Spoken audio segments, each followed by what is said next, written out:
সোনাঝুরি হাট তো আমি অনেকবার এসেছি, কিন্তু মা আর বুনুকে নিয়ে এবার এলাম সোনাঝুরি হাট। কারণ বুনু অনেকবার এসছে, কিন্তু মা সোনাঝুরি হাট একবারও আসেনি।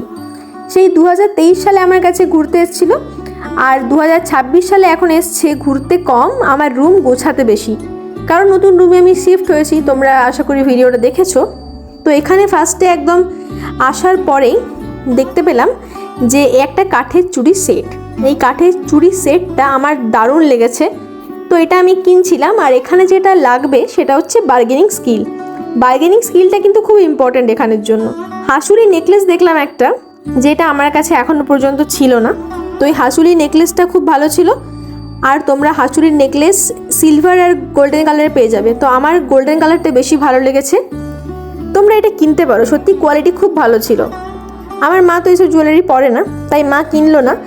আর মা বলল যে তোরা কিনছিস, আমার খুব ভালো লাগছে। তারপর জুয়েলারি কালেকশন আমার কাছে প্রচুর থাকে, কারণ আমি এখানে প্রায়ই আসি। তো এসব ছেড়ে দিয়ে চলে গেলাম কুর্তি শাড়ি এসব দেখতে।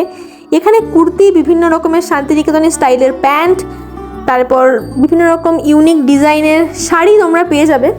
কাঁথা স্টিচের কাজ করা বেশ ভালো ভালো ডিজাইনের জিনিসপত্র এখানে খুব সুন্দর পাওয়া যায়। তো শাড়ির কালেকশন এবার নতুনত্ব আমি কিছু পেলাম না। মানে ব্যাপারটা হচ্ছে যে আমি সব রকমের শাড়ি বোধহয় ওখান থেকে কিনে নিয়েছি মোটামুটি, যেগুলো পছন্দ হয় আর কি। আর একটা ভ্যাপসা গরম ছিল সেদিনকে, মেঘ করেছিল, বাট বৃষ্টি হচ্ছিল না। তবে বৃষ্টি কিছুক্ষণের মধ্যে নামবে বলে মনে হচ্ছে।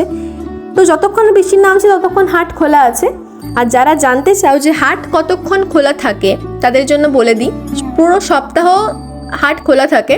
তবে শনি আর রবিবার হচ্ছে দোকানপাটের পরিমাণ একটু বেশি থাকে, কারণ উইকেন্ড যেহেতু অনেক লোকজন বাইরের থেকে আসে ঘুরতে এখানে, তাই ভিড়ও এখানে বেশি হয়, জিনিসপত্রও বেশি থাকে। আর এখানে সাঁওতালি নাচ আর বাউল গান তো শান্তিনিকেতনের স্পেশাল।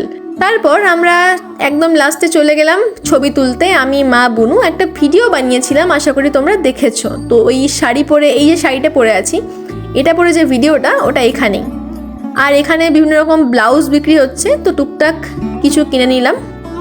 তারপরে বেশ বৃষ্টি পড়বো করে শুরু হচ্ছে। আর এরপর বৃষ্টি শুরু হয়ে যেতেই যে যেদিকে পাচ্ছে ছুটছে।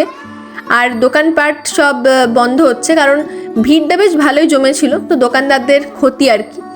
তারপর আমরা টোটোর দিকে ছুটলাম, টোটো আগের থেকে বুক করা ছিল। তারপর আমরা এখন চলে যাব একটু কোপাই নদীর দিকে। তো এখানে যারা মোটামুটি ঘুরতে আসে সবাই কোপাই নদীটা ঘুরে তারপরেই বাড়ি যায়। ওখানে বিশেষ দেখার মতো কিছু নেই, কিন্তু কোপাই নদীটাই সবাই দেখতে যায়। তো যখন আমি এলাম, তো মা বুনুকে দেখিয়েই নিয়ে যাই। ব্লগটা কেমন লাগলো জানিও, আর দেখা হচ্ছে নেক্সট ব্লগে। টাটা।